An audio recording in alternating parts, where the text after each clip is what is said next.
தளபதி விஜய் இன்று காலை தன்னுடைய டிவிகே கட்சியின் கொடி மற்றும் கொடி பாடலை வெளியிட்ட நிலையில இதற்கு முதல் ஆளாம் முந்திக் கொண்டு வாழ்த்து சொல்லியிருக்காரா நம்ம சூப்பர் ஸ்டார் ரஜினிகாந்த்.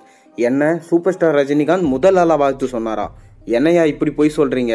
பொய் இல்லைங்க, நிஜம்தான். வாங்க வீடியோக்குள்ள போய் பார்க்கலாம். மறக்காம சேனலுக்கு ஒரு சப்ஸ்கிரைப் பண்ணிட்டு அப்படியே இந்த வீடியோக்கு லைக் பண்ணிட்டு ரஜினி என்னதான் சொன்னாரு அப்படின்றத வாங்க வீடியோக்குள்ள போய் பார்க்கலாம். தளபதி விஜய் இயக்குனர் வெங்கட் பிரபு இயக்கத்தில் நடித்து வரும் கோட் படத்தில் நடித்து முடித்த கையோடு தன்னுடைய அரசியல் பணிகளில் முழு கவனம் செலுத்திட்டு வராரு. அதன்படி ஏற்கனவே தளபதி விஜய் திருச்சியில் மாநாடு ஒன்று நடத்த முடிவு செய்ததா தகவல் வெளியான நிலையில் ஒரு சில காரணங்களால் அவருக்கு மாநாடு நடத்த அனுமதி கொடுக்கப்படவில்லை என்று சொல்லப்படுது. இதைத் தொடர்ந்து தன்னுடைய கட்சியினர் மற்றும் ரசிகர்களை சந்திப்பதில் உறுதியாக இருக்கும் விஜய் சென்னையிலேயே மாநாட்டை நடத்த முடிவு செய்திருக்கிறதாகவும் அதற்கு முன்னதாக தான் துவங்கியுள்ள தமிழக வெற்றிக் கழகம் கட்சியின் கொடி மற்றும் கொடி பாடலை வெளியிட முடிவு செஞ்சார். இது குறித்த அறிவிப்பு நேற்று அறிக்கையாக வெளியான நிலையில் இன்று காலை 9:15 மணிக்கு சென்னை பனையூரில் உள்ள தளபதி விஜய் தலைமை கழக அலுவலகத்தில் கொடி அறிமுக விழா மற்றும் பாடல் வெளியீடு விழா நடைபெற்றது. இதில் தமிழக வெற்றி கழகத்தை சேர்ந்த உறுப்பினர்கள் மற்றும் ஏராளமான தளபதி ரசிகர்கள் கலந்து கொண்டாங்க. முக்கியமாக பார்த்தீங்கன்னா சூப்பர் ஸ்டார் ரஜினிகாந்தையும் நம்ம விஜய் அவர்கள் கூப்பிட்டுருக்காரு. மறைமுகமாக கூப்பிட்டதா சொல்லப்படுது. ஆனால் ரஜினிகாந்த் அவர்கள் நான் யாருக்குமே பார்த்தீங்கன்னா விரோதியாவோ இல்லை நண்பனாவோ இருக்க விரும்பலை, எல்லாருமே எனக்கு முக்கியம், அதனால் குறிப்பிட்டு என்னால் ஃபங்க்ஷனில் கலந்து கொள்ள முடியாது, உங்களுக்கு வாழ்த்துக்கள் அப்படின்னு மட்டும் சூப்பர் ஸ்டார் ரஜினிகாந்த் அவர்கள் விஜய்க்கு சொன்னதாக ஒரு டாக் போயிட்டுருக்கு. இந்த விழாவில் பார்த்தீங்கன்னா இவர்களோட விஜய் அம்மா அப்பா கலந்து கொண்டு இந்த விழாவை சிறப்பித்தாங்க.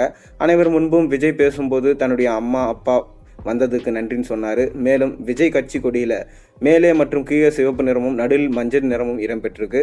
நடுவே 2 பக்கத்திலும் யானைகள் 2 கால உயர்த்தியபடி நிற்பது போலவும் சென்டரா வாகைப்பூ மலரில் படமும் இடம்பெற்று இருந்தது. இன்னொரு பக்கம் பார்த்தீங்கன்னா எல்லாரும் என்ன சொல்கிறாங்கன்னா இந்த கொடியில் ஸ்பெயின் நாட்டு கொடியே தான் மாற்றம் செய்யப்பட்டிருக்கு போல இருக்குது.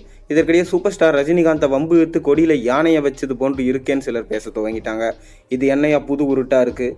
அது என்ன ரஜினியை கலாச்சி அவருக்கும் யானைக்கும் என்ன தொடர்பு என சமூக வலைத்தளங்களில் கேள்வி எழுப்பியிருக்காங்க. சந்திரமுகி பட இசை வெளியீட்டு விழாவில் ரஜினி பேசியதை மனதில் வைத்து விஜய் எப்படி கொடியை உருவாக்கியிருக்கார் என்று சிலர் சொல்கிறாங்க. அப்படி என்ன சந்திரமுகி இசை வெளியீட்டு விழாவில் ரஜினி சொன்னார்? நான் கேரளாவுக்கு போன போது ஷர்மா என்பவர் எழுதிய கீதையை படிக்க ஆரம்பித்தேன். அர்ஜுனர் சொல்வார், கிருஷ்ண எங்க பாருங்க, எல்லாரும் அண்ணன் தம்பிகள் உறவினர்கள் இவர்களை எல்லாம் கொன்னுட்டு நாம் சிம்மாசனத்தில் உட்காரணுமா?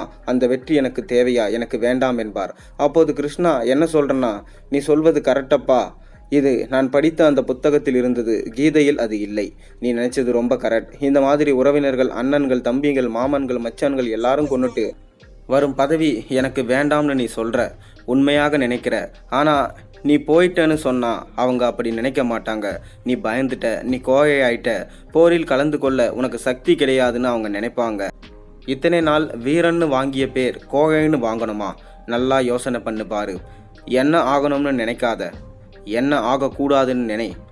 ஸோ நான் நினச்சேன் படம் வேண்டாம்னு ரொம்ப கேப் கொடுத்தல, பாபா சரியாக போகலை. ஓஹோ அண்ணன் அடிச்சிட்டாரு, அசந்துட்டாரு. நான் யானை இல்லை குதிரை, யானை விழுந்தா எந்திரிச்சுக்கிறதுக்கு ரொம்ப டைம் ஆகும், நான் குதிரை சக்குன்னு எந்திருப்பேன் என்று அவர் சொல்லியிருந்தார். இந்த விஷயத்தை மனசில் வச்சு தான் விஜய் அவர்கள் இந்த கொடியை உருவாக்கியிருக்காரு அப்படின்னு சொல்லிட்டு சொல்லப்படுது. எப்படி இருந்தாலும் சூப்பர் ஸ்டார் ரஜினிகாந்த் நம்ம விஜய்க்கு வாழ்த்து மறைமுகமாக சொன்னதாக சொல்லப்படுது. இது எந்த அளவுக்கு உண்மைன்னு தெரியல. உங்களுக்கு தெரிஞ்சால் மறக்காம கீழே கமெண்ட்டில் சொல்லுங்கள். மேலும் சேனலுக்கு சப்ஸ்கிரைப் பண்ணுங்கள், லைக் பண்ணுங்கள், பெல் ஐக்கனை ப்ரெஸ் பண்ணுங்கள்.